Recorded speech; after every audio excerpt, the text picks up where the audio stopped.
question is, how can we translate Gita, the philosophy of Krishna, into augmenting business in India? I have not read the Gita, so I really have not. I'm sorry, because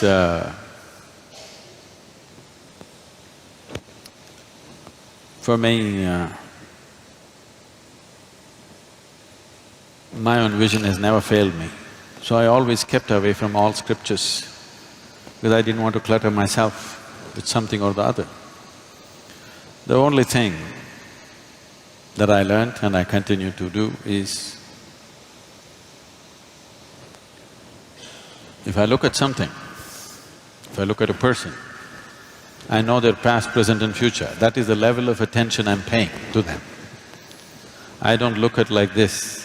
When I look at it completely, with all that I have.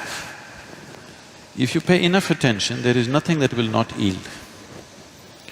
So I never had any reason or need to go looking for scriptures or something. With all respect and regard for them,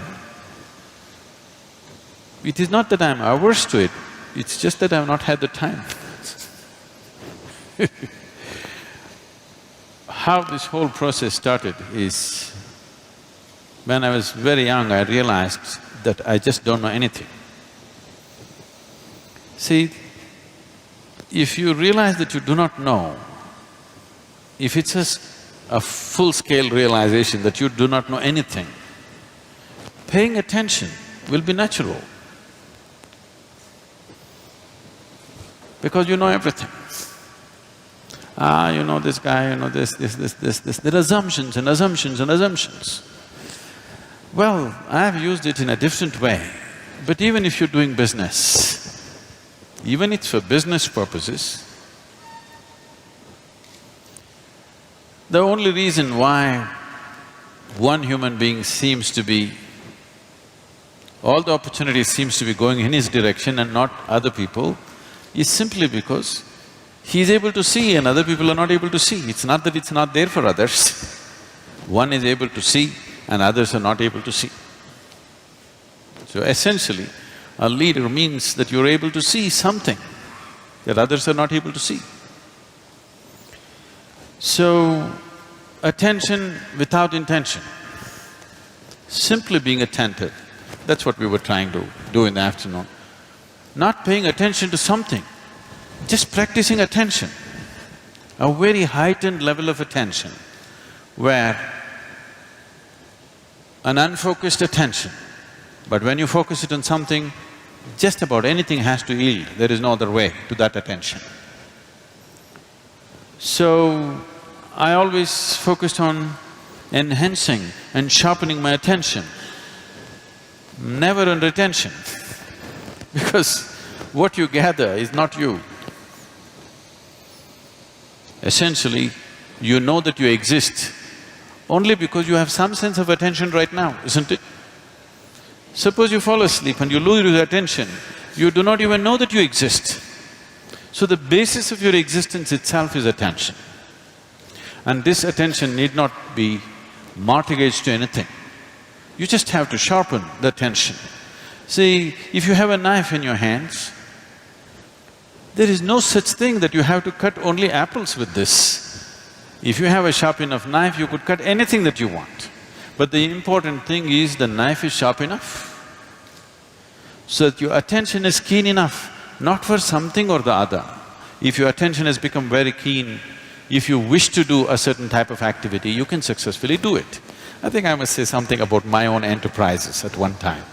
My enterprise started when I was 8 years of age. Because of a strange kind of pride in me, I never ever took a single rupee as a pocket money from my parents. I started making money when I was 6, 7 years of age. By 8, I was quite an accomplished entrepreneur. Simple things. Even today I'm known in Mysore because I caught snakes in everybody's houses. If I caught a snake, they gave me 25 rupees. In 1960s, 25 rupees is $1 million for a 7-year-old, 8-year-old kid. I was just on top of the world. So there is a food research institute, CFTRI. Every Saturday afternoon I went there, I caught 4 or 5 snakes. They measured it. I have to show it to like this. If it's over 3 feet, I get 50 rupees. Less than 3 feet, I get 25 rupees. On an afternoon, I would make 100, 150 rupees. I don't know if you can imagine, 150 rupees for an 8, 10-year-old kid in 1960s or 70s was like $1 million today. It was big. And I went to so many things, just about anything that came my way. I should tell you a little enterprise that I did which grew into a big business. After my university, where I learned nothing, but I passed. The only thing was, by then I had crisscrossed India on my motorcycle, and I suddenly realized when I went to the borders of India, they asked me for something other than my driving license. I did not even know that there was a passport. See, it's not like today. Today every child, maybe 3-year-old, 4-year-old kid knows he has to have a passport. I'm in my 20s, but I do not know that I need a passport. I went to the border and then they said, "Where is your passport?" I said, "What? I have a driving license." They said, "No, you need a passport." Then I turned back from Nepal border and came back on my motorcycle. So my only dream was, I'm going to just ride across the world. So I wanted to do something, I started kind of farming, commercial farming. I was making money. I thought I will do for 2 years and leave. But in the meantime, my entrepreneurship took off in so many different ways. Like this I went about. And then there was an industry coming up close by, they wanted to build a water treatment plant. I happened to know the person who was running the industry. I just went there and I wanted to meet him. I was sitting in his office, they were discussing something about a water treatment plant. I just heard this and they were looking at the drawings and stuff. Then I asked him, "Can I apply? Can I do this? Because it is close to my farm, can I do this?" He said, "No, this is very complex, there are some experts from Mumbai and Bangalore who will come and do it, you cannot do it." I said, "Give me a chance, let me see." I took the file from him. I went and read through everything. Then I went back to him after 3 days and said, "I can do this." He said, "Don't you do this, you're my friend. I don't want to do this." "No, just let me give the tender." So those days, there was something called as Navakarnataka bookstalls. They were selling only the Russian books. You used to get big literature books, you can get Lev Tolstoy's War and Peace for 2 rupees and engineering books for 1 rupee, 2 rupees, all hardbound books. I bought 10 books about water treatment plant, sat down in my farm and poured through this day and night. I made my own new design. I went there and I gave a tender for 1.76 lakhs. Mind you, this is 70s. And the closest tender was 32 lakhs. The highest tender was over 60 lakhs. He looked at this and said, "You are funny. You're not going to do this." I said, "No, I can do it." He said, "No way you can do it. Look at this, the nearest tender is 32 lakhs and you're saying 1.76 lakhs. How will you do it?" I said, "Give me 1 more day." I went back again and poured through the books. I said, "I'll do it." Then he said, "It's 90 days, you must finish this and it must work.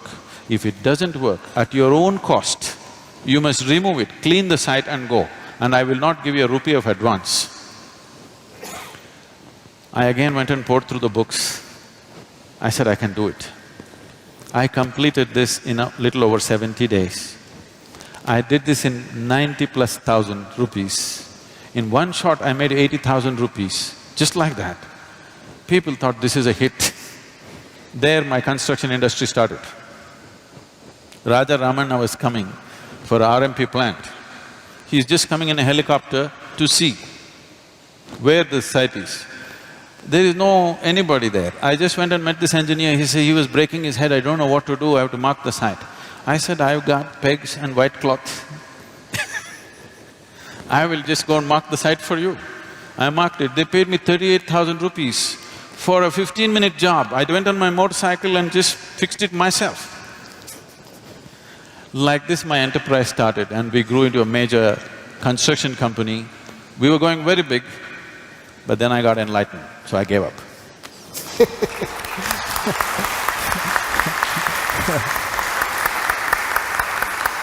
Thank you Sadhguru for sharing that story. Thank you, Professor. We kind of absolutely run out of time, otherwise we could have continued for another half an hour at least. Thank you for being an attentive audience.